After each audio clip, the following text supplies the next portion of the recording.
Gary Sampson was on his way to work.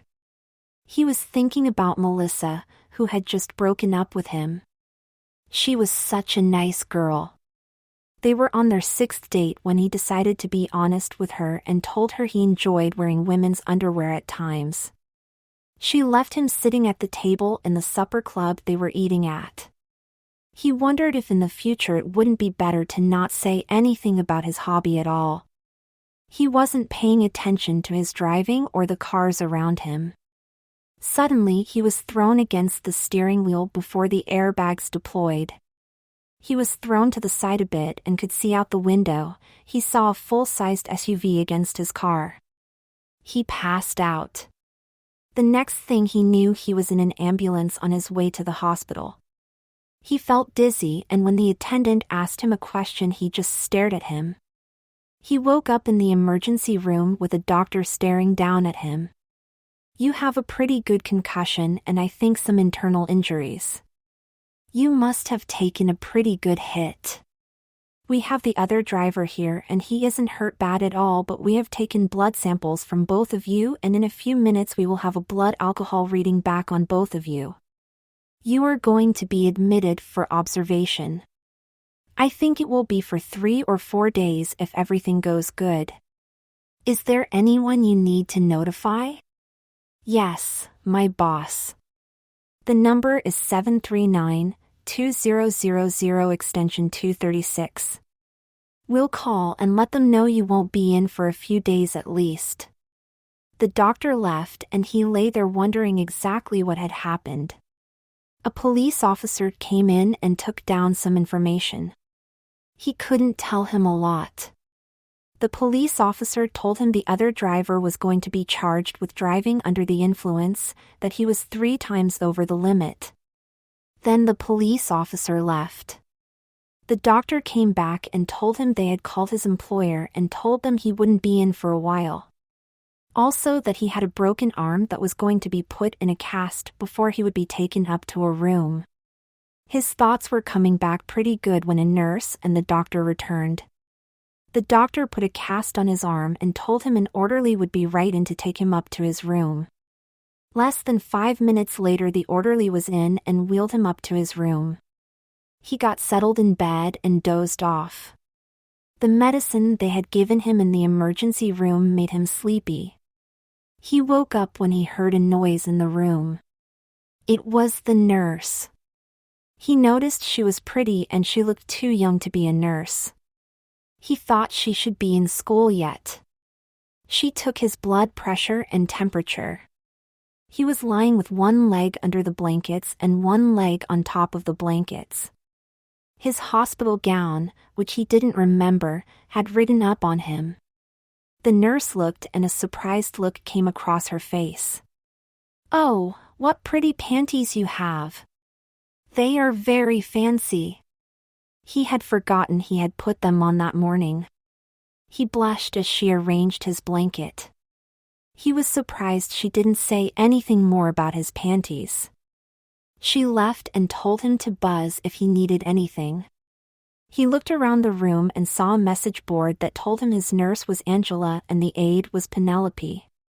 His dinner tray arrived and he started to sit up to eat. He passed out and fell back down against the pillow. The next thing he knew was that Angela was there and he was being given a shot.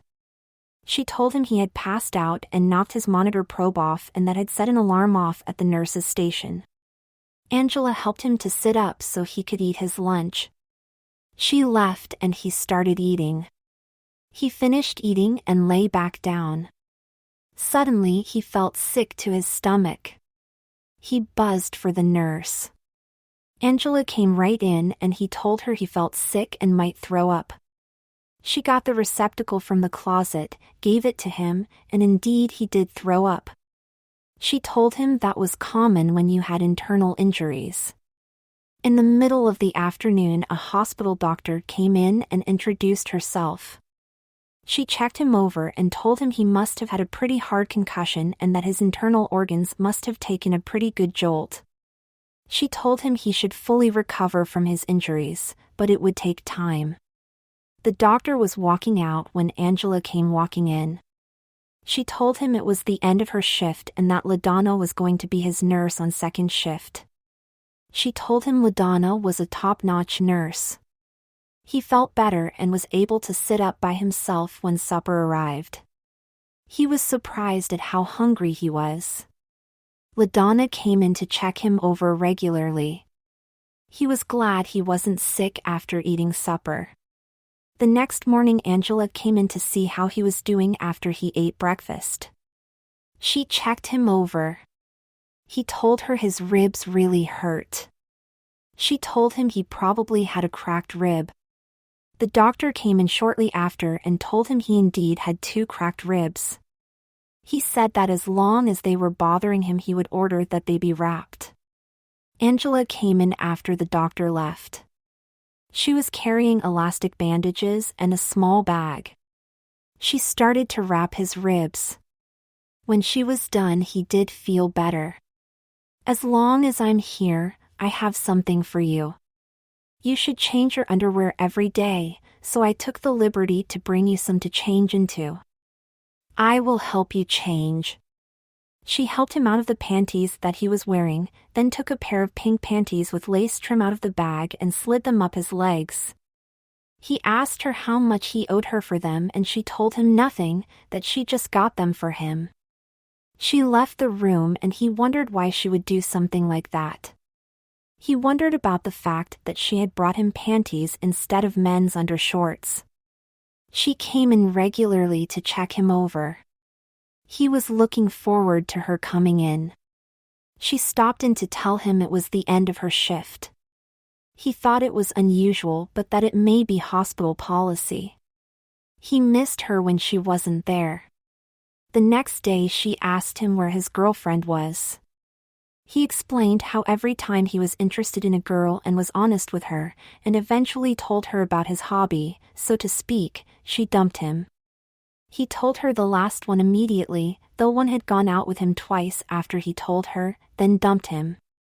She asked him if he wore bras and he told her he didn't, only panties and nylons on occasion. He said he never had the nerve to buy a bra. She told him he would probably be going home tomorrow depending upon his tests and how he did with his walking and his pain.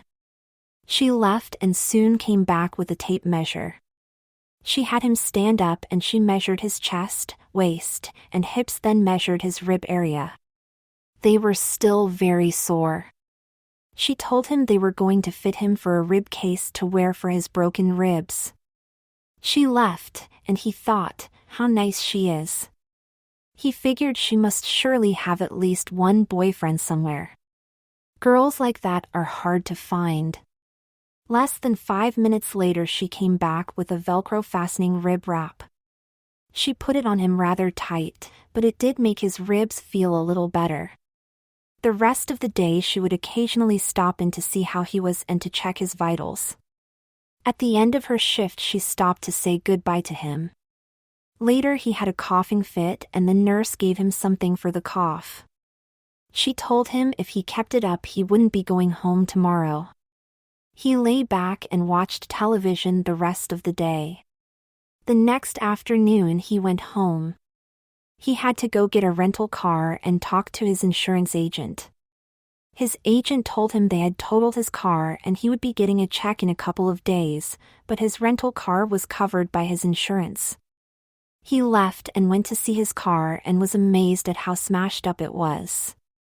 He got his personal things out of it and left the best car he had ever had, now a pile of junk.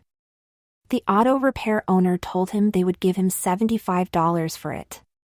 He thanked him. He was headed home when he saw his favorite candy store. He decided to stop and buy some candy.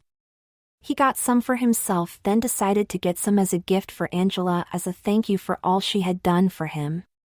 He chose the chocolate oysters that the candy shop was known for. He got home and decided to make a card to go with Angela's candy. He booted his computer and made a card that read, "This candy I always thought was special. It is for a very special person. Thank you for all your attention to me." He printed it and signed it and attached it to the gift-wrapped candy. The next morning he headed for the hospital. He went to the third floor and looked for Angela. He couldn't see her and worried that maybe she was off today. Then he spotted her coming out of a room. He went to her. "I have something for you. A kind of thank you present. I think it is something special just like you are." He handed her the candy and she read the card and took the wrapping off and opened the candy. Her smile told him she liked it.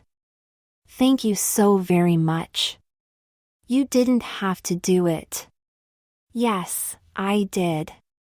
You took such good care of me and I'll always think of you as someone special. I am wondering if you could go for supper with me sometime. I could go tomorrow night if you'd like." He told her that would be fine and got her address and told her when he would pick her up. He was walking on air when he left the hospital. The next evening he was right on time. She was dressed and ready to go. In the car they chatted about little things. He told her it was a rental car, that the insurance company had declared his own car totaled. When they arrived at the supper club they were seated right away. She asked him what he did for a living and he told her he was a graphic artist for a major ad firm in town. He explained his job, then asked her if she had a boyfriend. "I did have, but it didn't work out. I'd gone with him since our junior year in high school. Then about 2 years ago he got angry and slapped me. He apologized up and down and I accepted that he just lost his temper, but then about 8 months ago he lost his temper again and hit me with his fist and broke my jaw. He came and apologized but I wouldn't accept his apology. He was arrested for battery and disturbing the peace. When he paid his fine he came and tried to apologize again and said he had paid for what he had done. I refused to accept his apology and told him I would not see him anymore. I guess I haven't trusted any man since. I would never hit you. I don't want to hurt you in any way. I can't believe a girl as pretty as you don't have a lineup of men wanting to go out with you. There have been some who asked me out but I've refused. You just impressed me as a person who has deep feelings and is gentle and kind. That's why I agreed to go out with you. Thank you for going out with me. I've had so many rejections I thought it was useless to even ask. When I asked you I was ready for another rejection. That's funny because after I accepted your offer of a date I wondered why I had accepted. Then I realized it was because I felt I had nothing to fear from you. You seemed so nice in the hospital and for some reason I liked you. I don't know exactly why but I did. Well, in any case I want to thank you again for going out with me. You sure boosted my ego." They both laughed and continued a friendly conversation. After eating they stopped for a couple of drinks so they could chat further. When he was driving her home she asked if he had panties on and he told her he didn't. On her porch he kissed her and asked her for another date. She said she would if he wore his panties and nylons. He agreed and the date was set. 2 evenings later he arrived to pick her up. She made him lift his pants legs so she could see his nylons. Satisfied, she went with him. They went for supper and were enjoying a nice meal when suddenly she asked, "Do you think we could go shopping after we eat?" "Sure, I don't mind. Where would you like to go?" "There is a store called Intimate in a strip mall about 3 blocks from here. I have heard about it but never been there. I would just like to see what they have." They finished eating and she directed him where to turn, finally parking in front of the store. They entered and he saw it was all women's underwear and night clothes. Angela moved around looking at the merchandise. She came upon a fancy lace-trimmed bra in red that caught her eye. She asked him what he thought about it and he told her it was very sexy. She took it. Then they looked at slips. She found a red one that matched the bra. It was all stretch lace on top and had a lacy ruffle at the bottom. He agreed it was very sexy. She added it to their cart. They checked out, and inasmuch as this was known as the Complete Woman's Strip Mall, he agreed to accompany her into the design dresses store. There she held out a lot of dresses until she came to a red knit dress that had a teddy bear embroidered on the front of it. She asked him what he thought about it. He told her it was very lovely. They checked out, and when he asked her if there was any place special she wanted to go, she told him her place would be fine. He wondered if this was going to be when she told him she didn't want to see him anymore. They got to her house and she grabbed the bags, and when he was going to kiss her goodbye she invited him in. He accepted and entered her house. They sat on the couch and kissed for a while. Then she said she was going to change into something comfortable. She left and he noticed she had forgotten to take her shopping bags with her. He debated whether he should take them to her or not. Then he decided she would be putting them away later. She came out wearing a lacy filmy nightgown that went down to her heels. Gary took a deep breath and smiled. "You should get comfortable. Why don't you take some of your clothes off? I can help you." She unbuttoned his shirt and quickly had him down to his panties and nylons. She told him his panties were adorable. He blushed and she giggled. "Are you uncomfortable in your panties and nylons? If you are, we can get you dressed a little more. It would be nice." "I shouldn't be uncomfortable, but I am a little." She got the red bra out and when he didn't move said, "You are going to have to help me a little if I am going to get you dressed. Now raise your arms a bit." He did, and she slid the bra up his arms and hooked it in back. She packed the cups and then got the slip out and soon had that on him. Then it was the dress. "I thought all of this was for you. I have never worn this many women's clothes before. I figured that when you said you didn't have the nerve to buy a bra. I just figured I would help you out. That dress looks very nice on you. Come sit by me on the couch." He went and sat by her. She took him and kissed him passionately. He returned the kiss. They chatted for quite a long time. It was getting late and he said he should leave so she could get her beauty sleep for work tomorrow. She told him if he left now he would have to wear what he had on. He said he couldn't go out like that. She said, then he would have to spend the night. She helped him undress and took him to her bedroom, where she had a king-size bed. She helped him get one of her loose nightgowns on. They cuddled in bed, but soon both were sleeping. The next morning when he woke up he realized he was the only one in bed.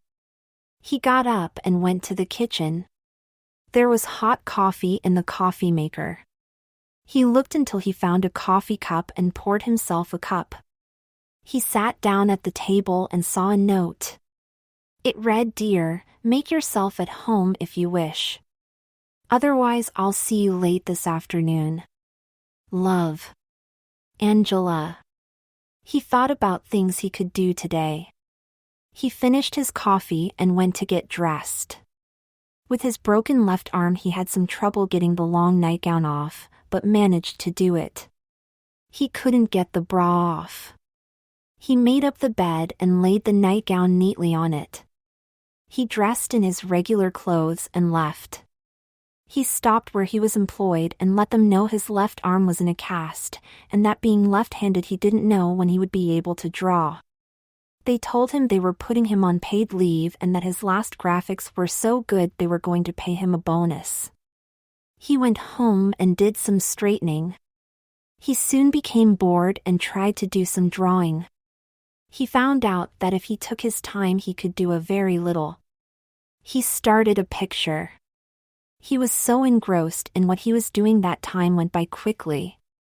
He suddenly noticed that Angela was probably home.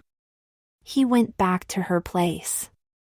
"Hi, I had a couple of errands to run and things to do, so I had to leave. You know, being left-handed and with this cast there are things I can't do. I know. I saw you made up the bed, thank you. You know, you really looked sweet in that dress last night. Would you like to change? No, I don't think so. It is too hard to change and I am comfortable with what I have on. Would you like to go somewhere for supper? I've already started something to eat. There will be enough for both of us. Sit down and make yourself comfortable. Angela went to attend to supper. 10 minutes later she called him. He walked out to the table and handed her a $50 bill. What is that for? That's for the clothes you got. If I'd known they were for me, I would have paid for them. They are really nice even though I can't get this bra off with this cast on.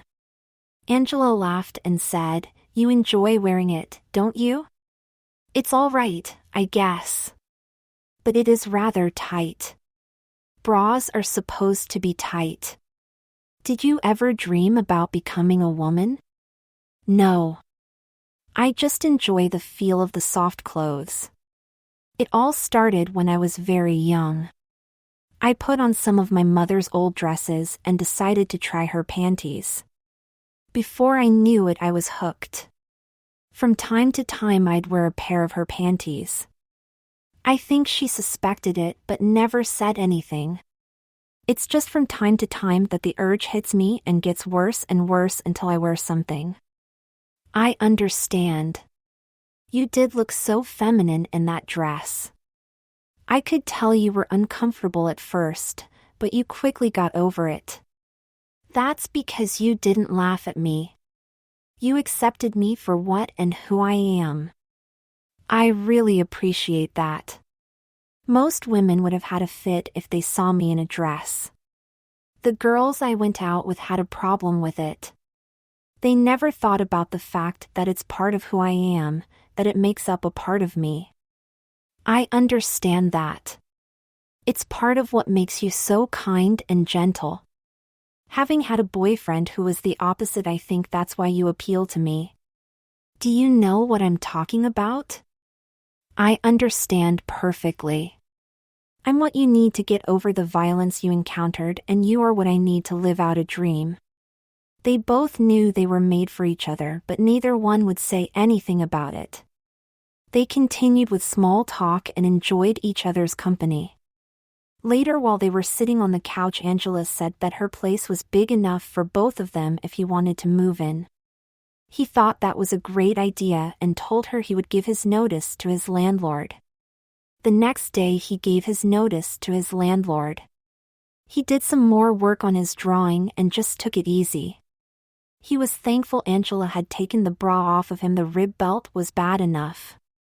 The cast on his left arm made it almost impossible to do anything. That evening they went to a family restaurant and had a delicious meal. He told her about his trouble trying to do anything, and she understood. They returned to her place and had an enjoyable evening.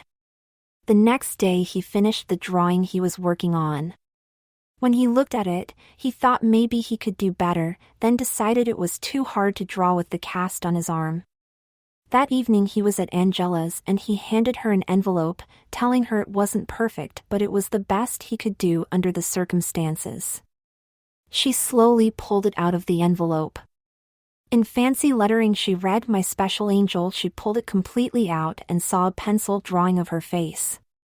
She told him it was beautiful and that she was going to frame it. The next evening they started moving his stuff to her house.